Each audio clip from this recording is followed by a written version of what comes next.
ओम गणगण गणपतये नमः. ओम गणगण गणपतये नमः. ओम गणगण गणपतये नमः. व्हिडिओ बघितला की नाही? त्याचा आपण अथर्व शीर्ष म्हणतो. थर्व म्हणजे हलणारे आणि अथर्व म्हणजे न हलणारे शीर्षम. सुलभ भाषेत सांगायचं म्हणजे अथर्व शीर्ष म्हणजे स्थिर बुद्धी असलेले मस्तक. अथर्व शीर्षाचं पठण केलं की बुद्धी आणि मन स्थिर होतं.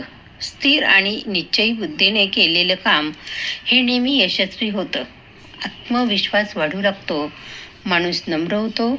अथर्व शीर्ष पठणामुळे एकाग्र मन होतं. आपल्या मनाची ताकद वाढविणं हे आपल्याच हातात असतं. माणसाचं मन ही मोठी विलक्षण गोष्ट आहे. शरीराबरोबर मन कणखर असणं तर मन आपण संकटावर मात करू शकतो. तुम्ही कधी अथर्व शीर्षाचा पाठ म्हटला आहे का? एकदा तरी अनुभव घेण्यास हरकत नाही.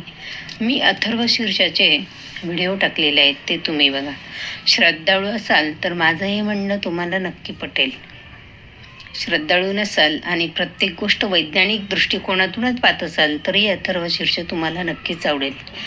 कारण अथर्व शीर्षामध्ये गणेश म्हणजे आप, तेज, वायू आणि भूमी, पृथ्वी, आकाश या पंचमहाशक्तीचं आहे असं म्हटलं आहे. हा निसर्ग म्हणजे ईश्वर हे म्हणणं तुमच्या वैज्ञानिक दृष्टिकोनाला नक्कीच पटेल.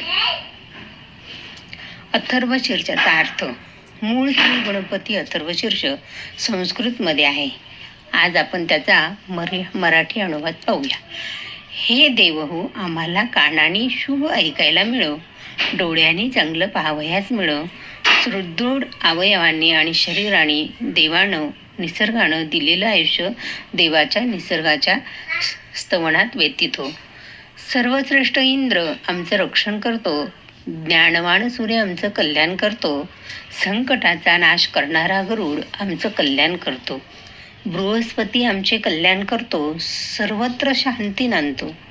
ओंकार रूपी गणेशाला नमस्कार असो. तूच ब्रह्मतत्व आहेस. तूच सकलांचा करता आहे. तूच सृष्टीचे धारक करणारा पोषक आहेस. तूच सृष्टीचा संहार करणारी आहे. असे सर्व ब्रह्मरूप खरोखरच तू आहेस. तूच नित्य प्रत्यक्ष आत्मस्वरूप आहेस. मी योग्य तेच बोलतो. मी खरं बोलतो. तुझे रक्षण कर. तुझ्याबद्दल बोलणाऱ्या माझं तू रक्षण कर. तुझे नाव श्रवण करणाऱ्या माझं तू रक्षण कर. दोष दान देणाऱ्या अशा माझं तू रक्षण कर.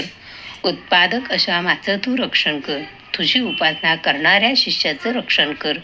माझं पश्चिमेकडून रक्षण कर. माझं पूर्वेकडून रक्षण कर. माझं उत्तरेकडून रक्षण कर. माझं दक्षिणेकडून रक्षण कर. माझं वरून रक्षण कर. माझे खालून रक्षण कर. सर्व बाजूनी सर्व प्रकारे तू माझं रक्षण कर. तू वेदादी वाङ्मय आहेस. तू चैतन्य स्वरूप आहेस. तू ब्रह्ममय आहेस. तू सतचित्त आनंद स्वरूप आहेस. अद्वितीय आहेस. तू साक्षात ब्रह्म आहेस. तू ज्ञान विज्ञानमय आहेस. हे सर्व जग तुझ्यापासून निर्माण होतं. हे सर्व जग तुझ्या आधारशक्तीत स्थिर राहतं. हे सर्व जग तुझ्यातच लय पावतं. हे सर्व जग तुझ्यापासून उत्पन्न होतं. पृथ्वी, पाणी, अग्नी, वारा आणि आकाश ही पंचतत्वे तूच आहेस. तसेच परा, पश्यंती, मध्यमा आणि वैखरी या चार वाणी तूच आहेस.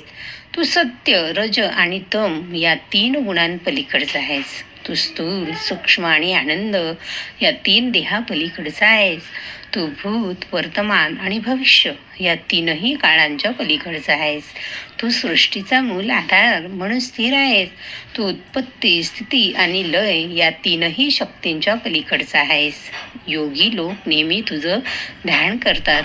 तूच ब्रह्मा, तूच विष्णू, तूच रुद्र, तूच इंद्र, तूच भूलोक, तूच भुवलोक, तूच स्वर्गलोक आणि ओम हे सर्व तूच आहेस. गण शब्दातील आधी गण प्रथम उच्चारून नंतर अचा उच्चार करावा. त्यानंतर अनुस्वाराचा उच्चार करावा. तो अर्धचंद्राप्रमाणे असावा. तो तारक मंत्रानं ओंकारानं युक्त असावा.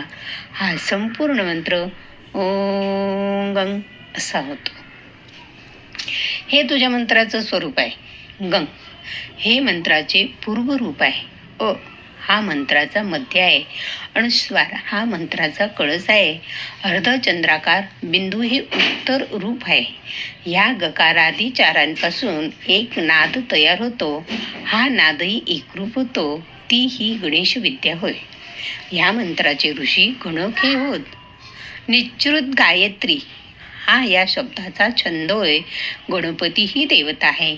ओम गंग ह्या मंत्ररूपानं दर्शविल्या जाणाऱ्या गणेशाला माझा नमस्कार असो.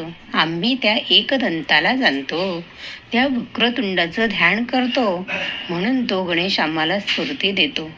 ज्याला एक दात असून पाश, अंकुश व दात धारण केलेले 3 हात आणि वर देण्यासाठी 4था हात आहे.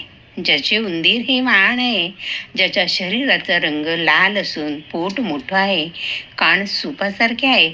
ज्याची लाल रंगाची वस्त्रे परिधान केली आहेत, अंगाला लाल चंदन लावले आहे. ज्याची लाल रंगाच्या फुलांनी पूजा केली आहे. भक्ताविषयी पूर्ण दया असलेला, अविनाशी, सृष्टीच्या आधी निर्माण झालेला, प्रकृती पुरुषाहून वेगळा असलेला अशा गणेशाचे जो ध्यान करतो तो सर्व योग्यांमध्ये श्रेष्ठ होय. व्रतधारीणांच्या प्रमुखांना व्रातपतीस नमस्कार असो. देव समुदायाच्या अधिपतीला नमस्कार असो.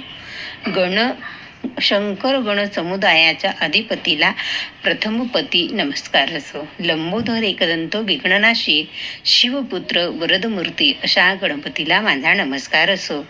हजारो वर्षापूर्वी रचलेल्या या गणपती अथर्वशीर्षाचा हा मराठी अनुवाद जरी वाचला तरी त्या रचनाकाराच्या बुद्धीचे आश्चर्य वाटत नाही का? बरोबरच त्यालाही नमस्कार करण्यासाठी आपल्या सहज आदराने जोडले जातात. गणपती अथर्वशीर्ष बघा ना, किती सुंदर अर्थ दिलेला आहे. आपण आपल्या जीवनात काय करतो, निदान एवढं तरी केलं पाहिजे. नाही आपल्याला संस्कृत येत तर मराठीत सुद्धा आपण ऐकतो. नाहीच वाचता येत, निदान ऐकायला तरी काय झालं, आहे की नाही? मग तुम्हाला ऐकायचं असेल तर प्रमिला छंद, प्रमिला ब्राह्मणकर सगळे स्तोत्र मराठी अर्थासहित ऐकवते आहे. ऐका आणि कमेंट बॉक्समध्ये कळवा कसे वाटले ते. प्रमिला छंद, प्रमिला ब्राह्मणकर.